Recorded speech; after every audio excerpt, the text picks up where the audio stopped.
वो वक्त आ गया था जिसके लिए सारा स्वांग रचा गया था।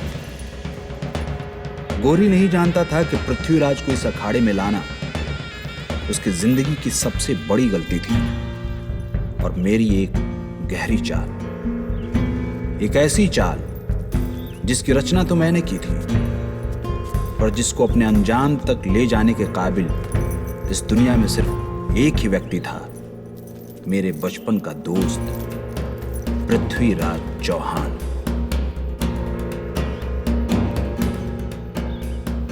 गजनी में वो दिन हमारी जिंदगी का सबसे महत्वपूर्ण दिन था।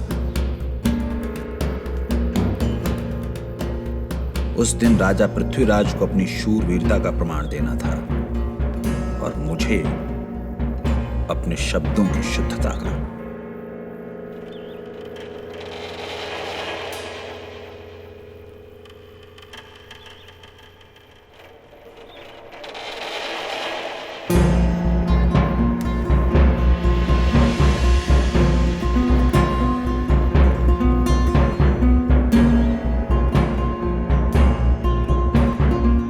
चार बांस, 24 गज, अंगुलष्ट प्रमाण, ता ऊपर सुल्तान है, चूके मत चौहान।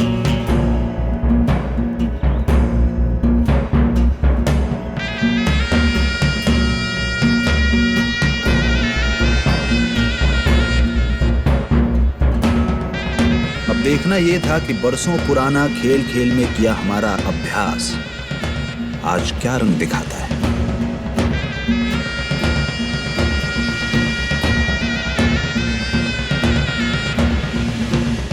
चंद बरदाई पृथ्वीराज चौहान के दरबारी कवि बताए जाते हैं और जिनकी रचना पृथ्वीराज रासो हिंदी साहित्य का पहला महाकाव्य मानी जाती है और वो लोकप्रिय बहुत हुआ। कुछ तो चंद बरदाई लिख गए, कुछ उनके बाद उनके बेटे ने पूरा किया या बेटों ने पूरा किया और लोक मुख में मौखिक परंपरा के रूप में वो जीवित रहा है। क्योंकि चंद बरदाई पृथ्वीराज के आत्मीय थे, मित्र थे, सलाहकार थे, सभा में काम करते थे, तो उनके जीवन को बहुत निकट से देखने का भी उनको अवसर मिला है। तो उनके प्रेम प्रसंगों का, उनके जीवन के श्रृंगार पक्ष का भी बड़ा सुंदर, मधुर, सौम्य वर्णन उन्होंने किया है। पृथ्वीराज और मेरा जन्म एक दिन, एक समय और एक ही तारीख पे हुआ था और शायद उसी वक्त हमारी जिंदगी की डोर एक साथ बंध गई थी।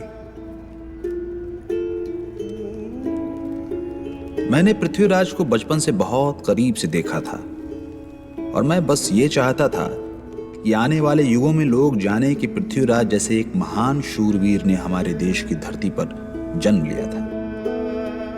और इसीलिए पृथ्वीराज रासो की रचना मेरे लिए मेरे जीवन का सबसे महत्वपूर्ण उद्देश्य था।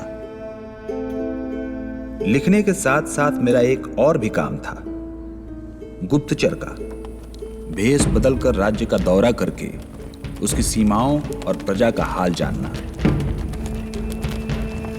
12वीं सदी के उत्तर भारत के इतिहास में दो महत्वपूर्ण राज्य थे। एक चौहान साम्राज्य जो दिल्ली अजमेर जिनके केंद्र थे और दूसरा कनौज का साम्राज्य जो गहदवाल वंश के अंतर्गत। जयचंद कनौज के राजा, समकालीन राजा पृथ्वीराज चौहान जो दिल्ली साम्राज्य के। यह स्वाभाविक है कि दोनों राज्य में टकराव राजनीतिक कारण से होना ही था, क्योंकि दोनों ही शक्तिशाली राज्य थे, सामरिक दृष्टि से, आर्थिक दृष्टि से सशक्त राज्य थे। दोनों के प्रजाएं खुश थे, परंतु एक दूसरे के अपने अपने सीमाएं बढ़ाना चाहते थे और इसी वजह से एक दूसरे का हमेशा प्रतिस्पर्धा वो करते रहे। इसके अलावा कुछ निजी कारण भी था। जयचंद की पुत्री संयुक्ता मन ही मन पृथ्वीराज चौहान के प्रति अपना दिल दे बैठे थे, क्योंकि उनकी शूरवीरता के बारे में काफ़ी कुछ वो सुन चुकी थी और दूसरी तरफ पृथ्वीराज चौहान भी राजकुमारी संयुक्ता के बारे में, उनके सुंदरता, शालीनता के बारे में सुन चुके थे। पृथ्वीराज बहुत वीर थे, शब्दभेदी बाण चलाना जानते थे और उनकी तलवार का लोहा बड़े बड़े सूरमा मानते थे, जिसके कारण उनका बहुत यश था और इस यश से जयचंद को जलन होती थी। जयचंद के पृथ्वीराज के साथ पारिवारिक संबंध थे। ऐसा माना जाता है कि दोनों के नाना एक ही व्यक्ति थे और नाना पृथ्वीराज को अधिक लायक मानकर अपना राज्य उसके नाम कर जाते हैं, जिसको लेकर जयचंद को आपत्ति होती है, ईर्ष्या होती है और उसके मन में जो स्पर्धा थी, जलन थी, वो और अधिक बढ़ जाती है और वो खुली दुश्मनी पर उतर आता है। राजा पृथ्वीराज चौहान और राजा जयचंद के बीच 36 का आंकड़ा तो पहले से ही था।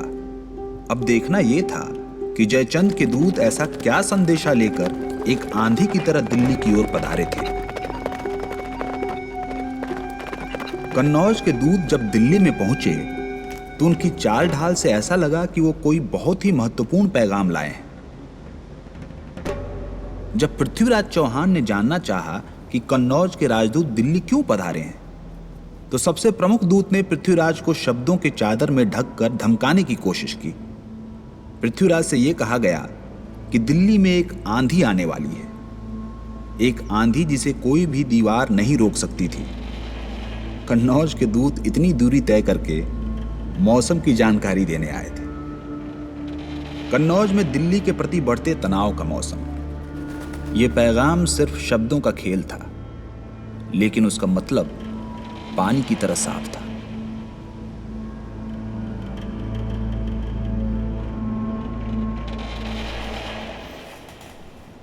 राजा पृथ्वीराज चौहान भी शूरवीर राजपूत थे। किसी दूसरे राजा की अधीनता स्वीकार करना उनके लिए नामुमकिन था। दूसरे देशों के राजदूत पर हाथ उठाना राज रिवाज के खिलाफ था। इसलिए कन्नौज का वो राजदूत दिल्ली के राज दरबार से सलामत निकल पाया। लेकिन उसके जाने से पहले राजा पृथ्वीराज चौहान ने भी अपना जवाब सुना दिया।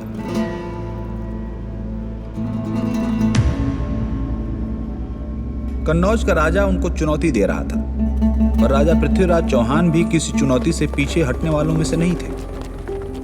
उन्होंने भी अपने अंदाज में पैगाम का जवाब भिजवाया कि अगर दिल्ली पर राजा जयचंद को राज करना है तो उन्हें पृथ्वीराज को जंग के मैदान पर मिलना होगा, अपने दूत की आड़ में नहीं। एक पासा राजा जयचंद ने फेंका था और एक चुनौती राजा चौहान ने स्वीकार कर ली। अब देखने वाली बात यह थी कि इस बढ़ते तनाव के माहौल में अगला पासा कौन फेंकेगा।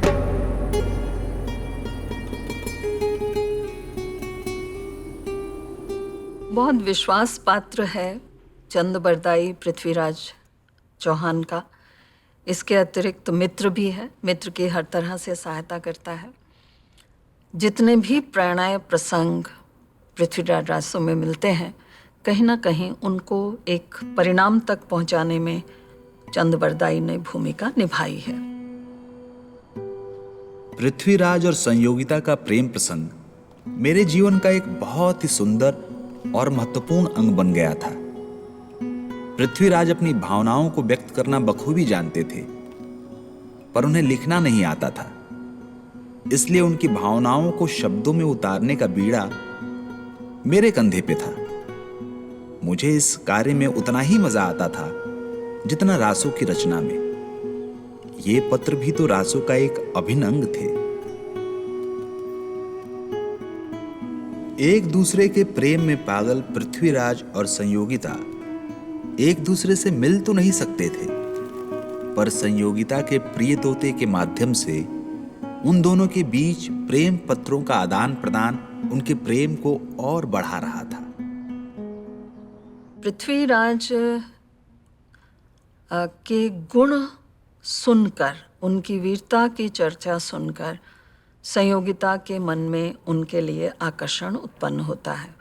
उसकी शिक्षा के लिए एक दासी रखी गई थी, मदना, जो पृथ्वीराज चौहान से बहुत प्रभावित थी और उसी प्रभाव की झोंक में वो राजकुमारी के सामने उस वीर का वर्णन करती थी। तो गुण श्रवण करके कानों के रास्ते पृथ्वीराज संयोगिता के दिल तक पहुंच जाते हैं। बाद में जब राजकुमारी को तस्वीर मिलती है, चित्र मिलता है पृथ्वीराज का, तो चित्र दर्शन भी उसके प्रेम को और गाढ़ा कर देता है। पृथ्वीराज और जयचंद के बीच जो तकरार थी, उससे बेसुध संयोगिता पृथ्वीराज के पत्रों का बेसब्री से इंतजार करती थी। उस परिंदे के पंखों की फड़फड़ाहट सुनते ही उसका चेहरा खिल उठता था।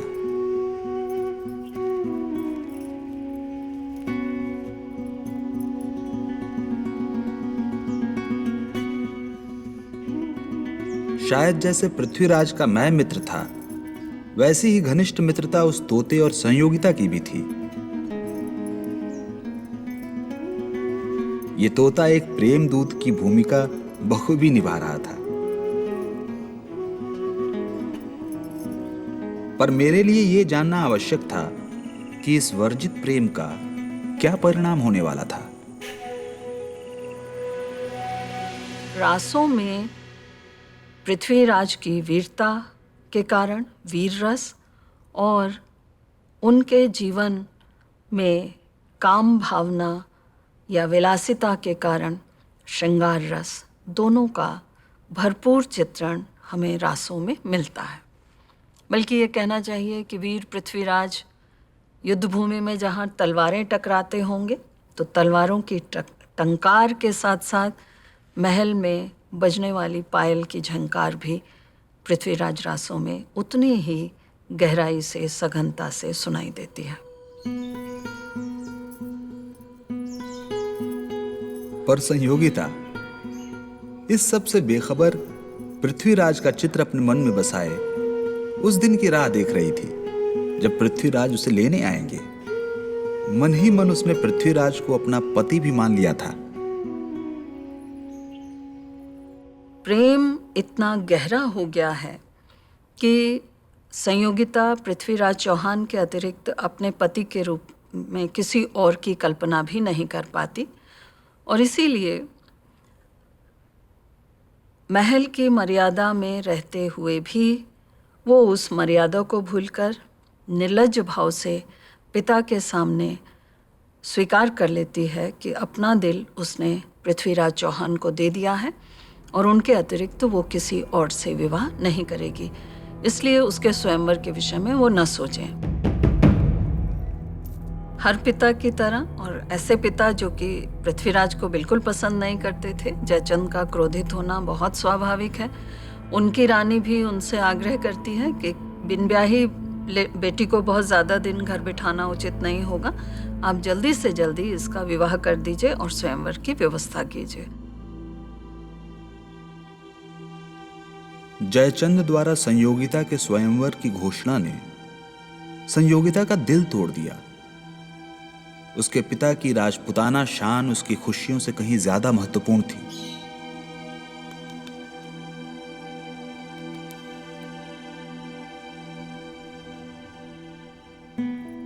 पर वो भी एक राजपूत युवती थी।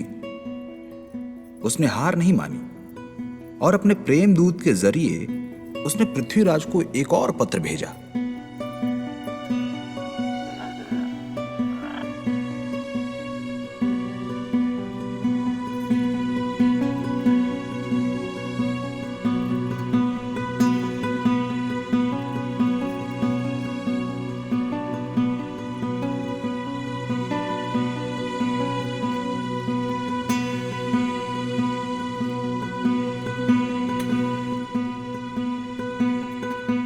पत्र पढ़ते ही पृथ्वीराज आग बबूला हो गए। गुस्से में उन्हें कुछ सूझ नहीं रहा था कि जयचंद के इस पैतरे का जवाब कैसे दें। उनकी यह हालत मुझसे देखी नहीं जा रही थी।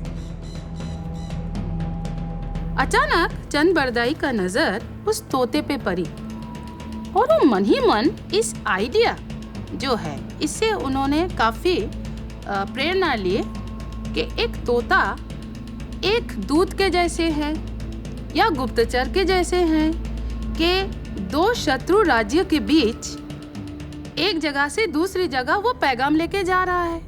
तो उन्होंने ये सोचा क्यों ना हम भी एक भेष धारण करें। योजना ये थी कि मैं वहां एक राजकुमार की तरह जाऊंगा और मेरे साथ जाएंगे पृथ्वीराज, मेरे सेवक बनकर।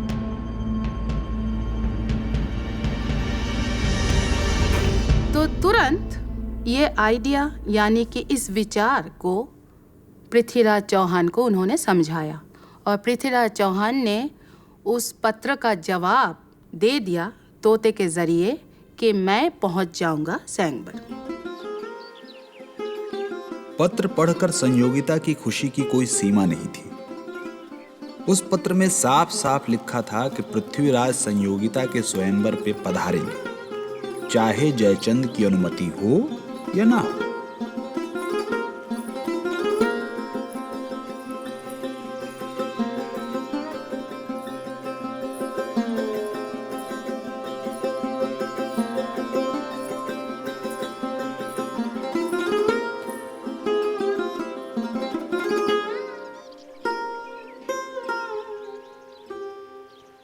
स्वयंवर में जो उपयुक्त समझे जाते थे लोग, योग्य समझे जाते थे, उन्हें निमंत्रण भेजा जाता था। संभावित वर्ग वो सब होते थे और उनमें से किसी एक का चुनाव तो राजकुमारी को करना ही होता था।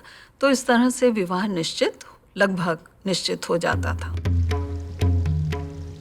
स्वयंवर मंडप के दरवाजे के पास जयचंद ने पृथ्वीराज चौहान की एक मूर्ति की स्थापना की थी। इसका तात्पर्य यह था कि इस स्वयंवर में पृथ्वीराज चौहान को सिर्फ एक दरबान का ही दर्जा दिया गया था। जयचंद की इस घिनौनी करतूत का एक ही मकसद था, पूरी सभा के सामने राजा चौहान का अपमान करना। स्वयंवर की घोषणा होते ही संयोगिता को मंडप में लाया गया और ये बात सच ही है कि जितनी भी चर्चा संयोगिता के रूप के बारे में हुई थी वो कम ही थी, लेकिन तब भी किसी स्वर्गीय अप्सरा की तरह संयोगिता की आंखें उन राजाओं के बीच में राजा चौहान को ही ढूंढ रही थी। संयोगिता को राजा चौहान तो कहीं नहीं दिखे, लेकिन उनकी कोने में स्थापित मूर्ति उसे दिख गई। उसके बाद संयोगिता सीधी मूर्ति की ओर जैसे खींची चली गई। पूरी सभा के सामने बस देखते ही देखते उसने वो वरमाला उस मूर्ति के गले में डाल दी। पृथ्वीराज तो सिर्फ एक मौके की तलाश में छिपे इंतजार कर रहे थे। स्वयंवर में हाहाकार मच गया। किसी को अब तक विश्वास नहीं हो रहा था कि स्वयं पृथ्वीराज चौहान वहां मौजूद थे। जयचंद की ईर्ष्या और तिरस्कार से बनी हुई राजा चौहान की मूर्ति ने अब उसी को अपमानित करने में बहुत बड़ा योगदान दिया। उस अफरा तफरी में किसी ने मुझे जाते हुए नहीं देखा और ना ही किसी को मुझ पे शक हुआ।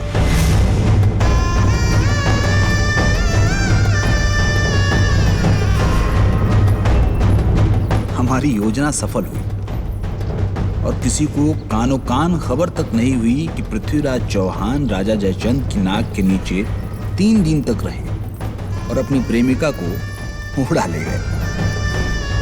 जयचंद का यह अपमान एक युद्ध की घोषणा थी, पर इस युद्ध में जयचंद का जीतना मुश्किल था।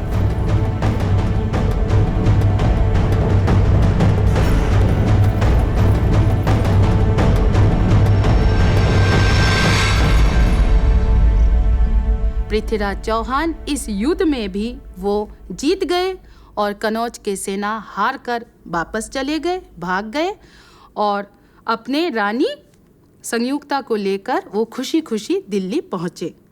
और दिल्ली को जैसे चंद बरदाई लिखते हैं, अपनी रानी मिल गई और पृथ्वीराज को अपना विजय प्राप्त हुआ।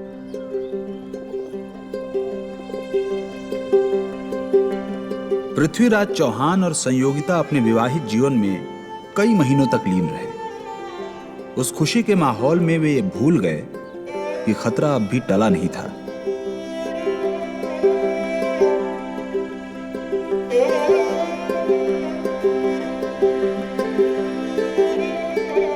भले ही कन्नौज की सेना ने हार मान ली थी, लेकिन दिल्ली के तख्त का लालच एक सेना तक ही सीमित नहीं था। युद्ध के काले बादल आसमान में दिखाई दे रहे थे।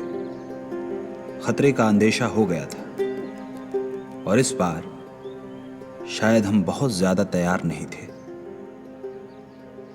ओरिजिनल पृथ्वीराज रासो जो चंद ने दिंगल भाषा में रचना उसकी की थी, उसमें से मैं 2 पंक्ति कहना चाहूँगी इसके बारे में।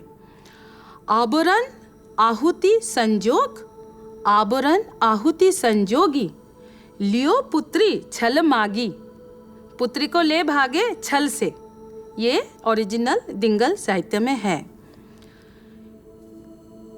राजा जयचंद जैसे सशक्त राजा के सामने से उनकी पुत्री की अपहरण हुई पृथ्वीराज चौहान ने किया। इससे ये जाहिर है कि दोनों देशों के बीच, दोनों राज्य के बीच शत्रुता और बढ़ गई, क्योंकि राजा जयचंद यह अपमान आसानी से तो सहने वालों में से नहीं थे। वैसे ही प्रतिस्पर्धा था, एक दूसरे के राज्य के सीमा पर हमेशा मंडराते थे कि हमें एक दूसरे राज्य पर उस दूसरे राज्य को पराधीन करना है। तो इससे शत्रुता और बढ़ी, और जैसे शत्रुता बढ़ती गई, केवल शत्रुता पूरब में कन्नौज के साथ ही नहीं था, पश्चिम में मोहम्मद घोरी जो अफगानिस्तान के गजनी प्रदेश का बादशाह थे, मोहम्मद घोरी प्रथम तराई के लड़ाई में जो चौहान से हार चुके थे, वो भी बदला लेने के लिए तैयारी कर रहा था। पर ऐसे मौके पे जब संयुक्ता की अपहरण हुई, तो ये मौका जयचंद को उसको एक राजनीतिक रूप देने का मिला, और इस मौके का फायदा उठाते हुए उन्होंने मोहम्मद घोरी के साथ एक गठबंधन की तैयारी शुरू की, और यह शत्रुता बढ़ते बढ़ते द्वितीय लड़ाई, तराई के द्वितीय लड़ाई 1192 एडी पर पहुंची। कभी कभी कोई एक कारण नहीं होता इतिहास बदल जाने का, पर कहीं ना कहीं शायद ये मेरी गैर जिम्मेदारी भी थी। आगे क्या होने वाला था वो अब हमारे नियंत्रण में नहीं था। जब मैं एक बार फिर जासूसी करने निकला, गोरी और जयचंद की सेनाएं एक साथ दिल्ली तक पहुंच चुकी थी। इन दोनों सेनाओं को पृथ्वीराज अलग अलग परास्त कर चुके थे, पर इस वक्त इनसे एक साथ जूझने का मनोबल नहीं था हमारा। दोनों प्रतिशोध की भावना में जल रहे थे और मिलकर पृथ्वीराज को मुंहतोड़ जवाब देने आए थे। पृथ्वीराज के कई युद्ध हुए हैं, जिनमें कुछ युद्ध अन्य राजाओं के साथ हैं। जयचंद के साथ उसने कई बार युद्ध किए हैं, और मोहम्मद शहाबुद्दीन गौरी के साथ कम से कम 12 युद्धों की चर्चा पृथ्वीराज रासो में मिलती है। गौरी गजनी से आया है और निश्चित रूप से यहाँ शासन करने के लिए नहीं आया है। अपनी शक्ति का लोहा वो मनवाना चाहता है अपनी ताकत के जोर पर, लेकिन उस समय तक, जैसा कि हम इतिहास के माध्यम से जानते हैं, जो भी बाहर से हमलावर आए हैं वो यहाँ की धन दौलत लूटने के लिए आए हैं। तो वो लालच कहीं ना कहीं शहाबुद्दीन गौरी के मन में भी रहा और उसी कारण वो आया। कहा जाता है कि युद्ध में पराजित कर दिया था पृथ्वीराज ने और उसको मारना चाहता था, क्योंकि उसके सब सैनिक कह रहे थे कि इसको समाप्त कर दो। मारने के लिए उसकी गर्दन की ओर तलवार उठाई थी कि वो उसके पैरों में गिड़गिड़ाने लगता है, और तब पृथ्वीराज की तलवार उसका गर्दन काटने से रुक जाती है। पृथ्वीराज ने एक बादशाह को ऐसा सहमा हुआ देखकर उसकी जान बख्श दी, पर यह तो आने वाला वक्त ही बता सकता था कि यह उनका बड़प्पन था या उनकी सबसे बड़ी भूल। चंद बरदाई ने इस घटना का प्रयोग करके अपने नायक की वीरता के साथ साथ उसकी उदारता और क्षमाशीलता का चित्र भी हमारे सामने रख दिया है।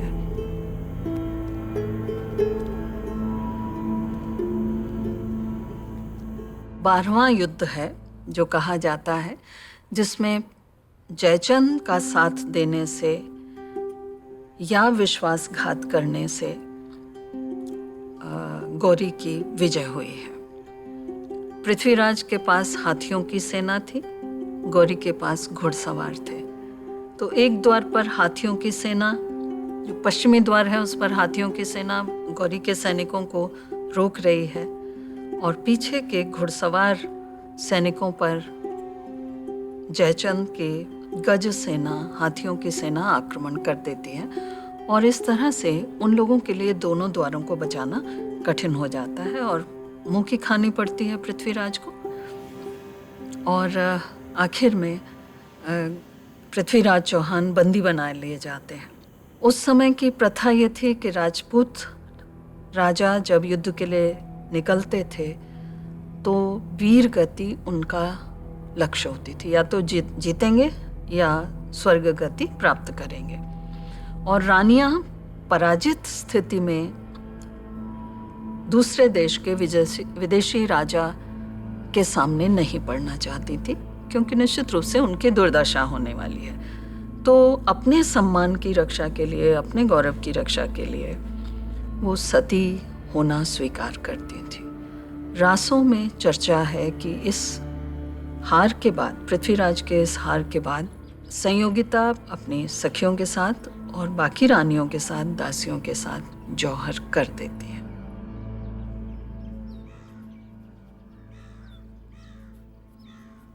बंदी बनाने के बाद गौरी पृथ्वीराज को अपने साथ गजनी ले गया।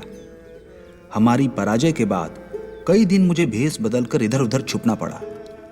जयचंद के जासूस मुझे खोज रहे थे, पर इस मुसीबत की घड़ी में मैं पृथ्वीराज का साथ नहीं छोड़ सकता था। पृथ्वीराज जैसे शूरवीर योद्धा का अंत किसी दूसरे राजा के कारावास में हो, ये मानने को न मैं तैयार था, न मेरी कलम और ना ही इतिहास। जाने से पहले मैंने अपनी रचना अपने बेटे जालहान के हाथों सौंप दी, ताकि हमारी कहानी वो आगे बढ़ा सके। मेरी जिंदगी का अब बस एक ही मकसद था, पृथ्वीराज को गौरी के कारावास से मुक्त कराना, और इसके लिए मेरा गजनी जाना जरूरी था। गजनी का रास्ता आसान नहीं था, पर मेरा लक्ष्य मेरे सामने था और वक्त बहुत कम। पृथ्वीराज चौहान को गजनी में गौरी की कैद से मुक्ति दिलाने के लिए चंद बरदाई निकल पड़ता है। उस समय इतनी दूरी पार करने में उसको कितनी कठिनाइयाँ हुई होंगी, इस बारे में सोचा जा सकता है। और वहाँ जाते जाते उसका हुलिया निश्चित रूप से बदल गया होगा। रास्ते की परेशानियों ने उसकी शारीरिक हालत को बहुत जर्जर कर दिया होगा, और जब वो वहाँ पहुँचता है तब वो दूसरा चंद बरदाई है। गजनी पहुंचने से पहले भी मैं इतना तो जानता था कि वहां के लोग बड़े ही अंधविश्वासी हैं। जिस राज्य की योद्धाओं ने तराई की पहली लड़ाई में हाथी देखकर उसे किसी तरह का जादुई जीव मान लिया था और भाग खड़े हुए थे, उस राज्य में नाम कमाने का सबसे बेहतरीन उपाय था वहां एक चमत्कारी फकीर बन के जाना। ये बात कि मैं हवा से सोने के सिक्के बना सकता हूं, गौरी के कानों तक पहुंच गई।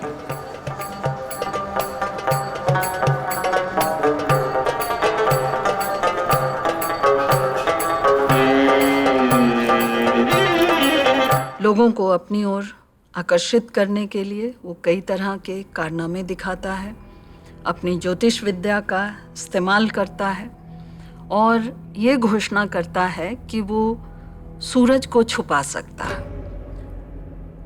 जब ये बात गौरी तक पहुंचती है तो उसके मन में उत्सुकता जागती है उस व्यक्ति से मिलने के लिए, और जब चंद बरदाई उसके सामने प्रस्तुत होता है तो अपनी कई तरह के कारनामे दिखाकर वो उसके विश्वास को जीतने में सफल हो जाता है। और ये घोषणा, क्योंकि ज्योतिष विद्या की जानकारी थी, गणित से उसको पता चल जाता है कि अगला सूर्य ग्रहण कब लगने वाला है, तो उस दिन की प्रतीक्षा में सब लोगों को छोड़कर वो समय जब आता है तो हैरानी में डाल देता है। गोरी निपुण योद्धा तो था, पर अपनी प्रजा की ही तरह वो अंधविश्वासी था। विज्ञान के मामले में वो शून्य था, और यही वक्त था इस बात का फायदा उठाने का। मैंने उसके सामने दावा किया कि अगर मैं हवा से सोना प्रकट कर सकता हूं, तो आसमान से सूरज को गायब भी कर सकता हूं। मैंने ज्योतिष विद्या से पहले ही पता लगा लिया था कि अगला सूर्य ग्रहण कब और किस दिशा में होने वाला है।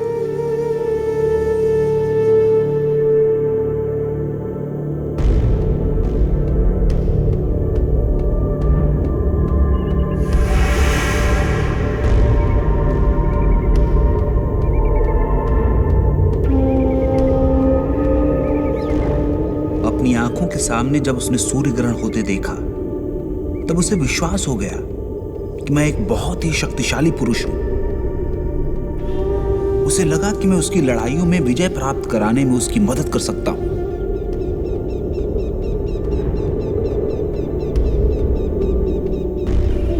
इस चमत्कार के बाद गोरी ने मुझे पूरी तरह से अपना लिया और अपने महल में राज मेहमान का सम्मान देकर अपने अंतर समूह में शामिल कर लिया।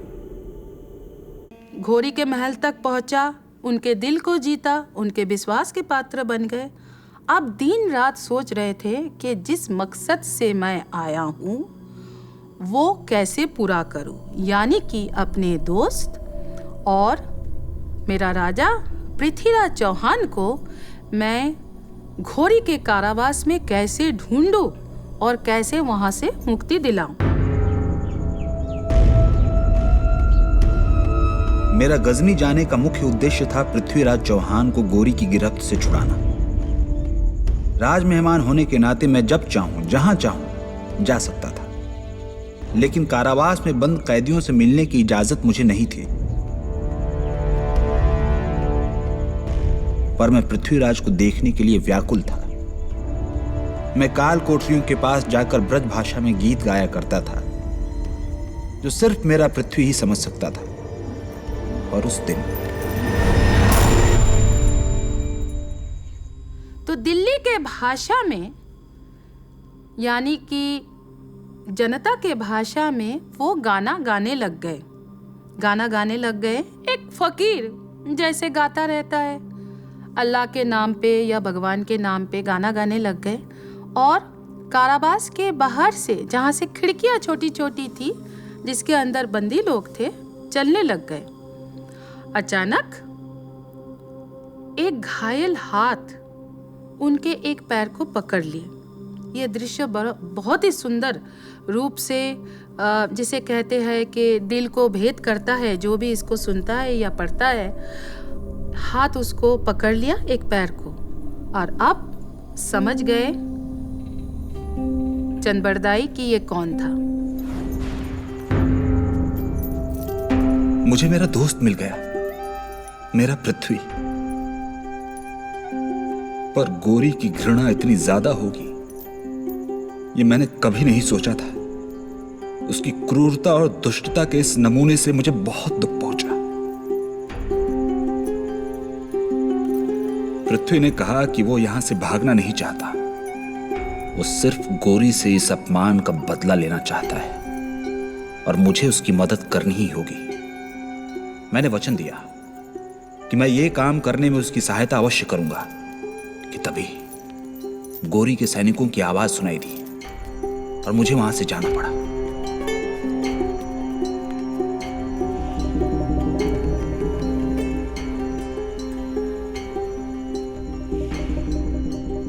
पृथ्वीराज के कारागार में होने और उसकी आंखें निकलवा दिए जाने की सूचना पाकर उसको बहुत दुख होता है, और तब वो बहुत कोशिश करता है कि किसी तरह अपने राजा को मुक्ति दिला सके। और ऐसे इस समय उसको एक युक्ति सूझती है, उपाय सूझता है, और वो गोरी को प्रोत्साहित करता है कि वो तीरंदाजी का समारोह रखे और ये देखे कि उसके सैनिकों में से कौन कितना प्रतिभाशाली है और कौन कितना सही तीरंदाजी कर सकता है।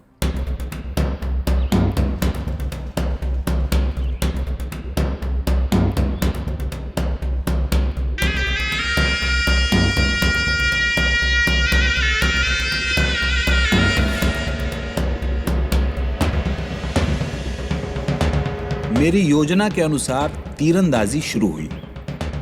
गजनी के सबसे शानदार निशानेबाज का निशाना देखकर मैंने जानबूझकर उसे नहीं सराहा।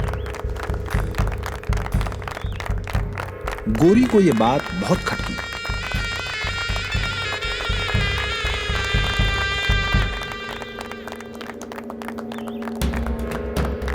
कुछ देर तक सब्र करने के बाद आखिर गोरी ने मुझसे पूछ ही डाला कि ऐसा क्या है जो मैं देखना चाहता हूं जो गजनी के निशानेबाजों में नहीं है। मुझे इसी सवाल का इंतजार था और गोरी के ये पूछते ही मैंने जवाब दिया, राजा पृथ्वीराज चौहान अपनी आंखें बंद किए हुए केवल ध्वनि के माध्यम से निशाना भेज सकते हैं। तो ऐसे अद्भुत योद्धा के होते हुए गोरी के योद्धाओं की निशानेबाजी थोड़ी फीकी तो लगी रही थी। घोरी का दिल तो जीत चुका था चंद्रबरदाई, तो उन्होंने इसमें कोई संदेह किया नहीं और उन्होंने कहा ठीक है, वो पेश हो सकते हैं।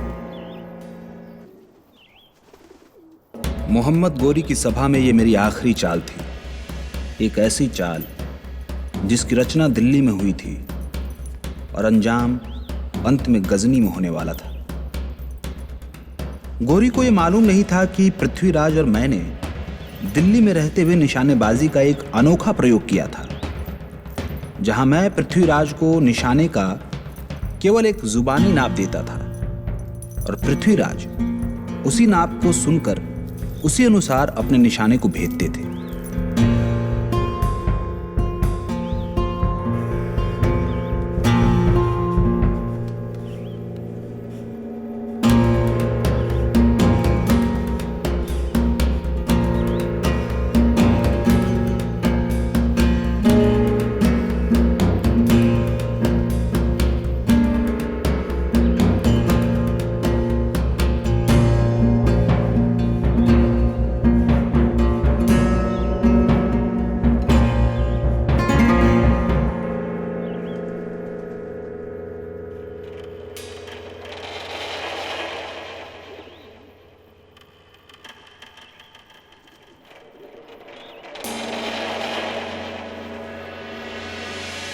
चार बांस 24 गज अंगुलष्ट प्रमाण, ता ऊपर सुल्तान है चूके मत Chauhan.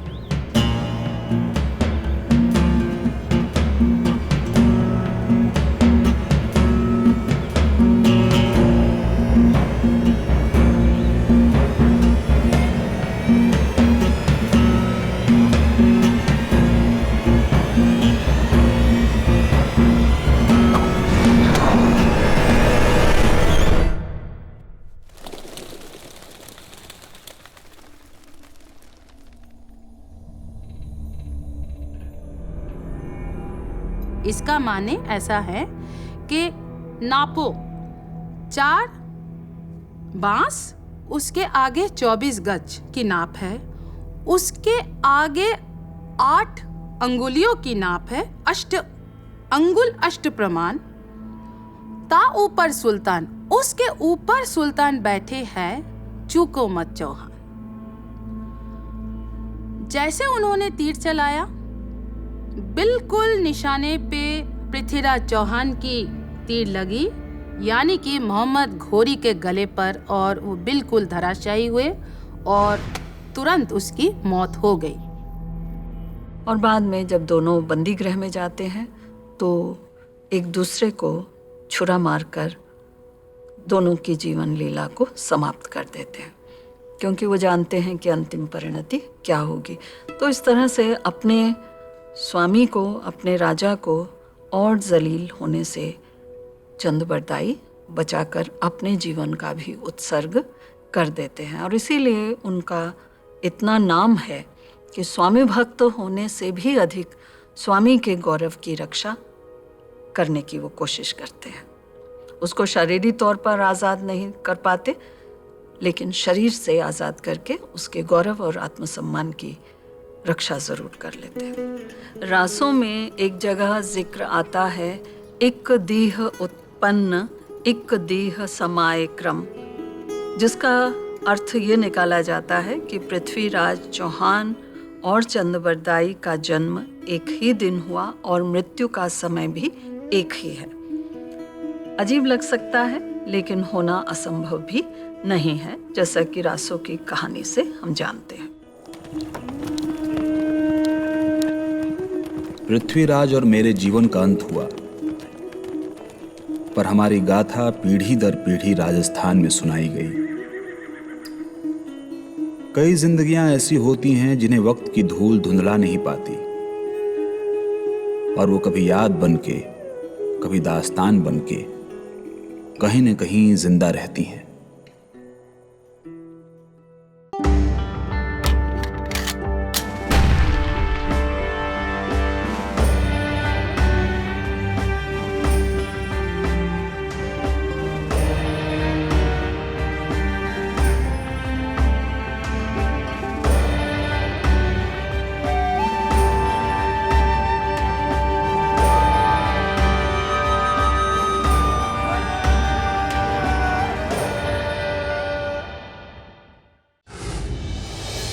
Like, share, subscribe and click on the bell icon to never miss an update from Epic.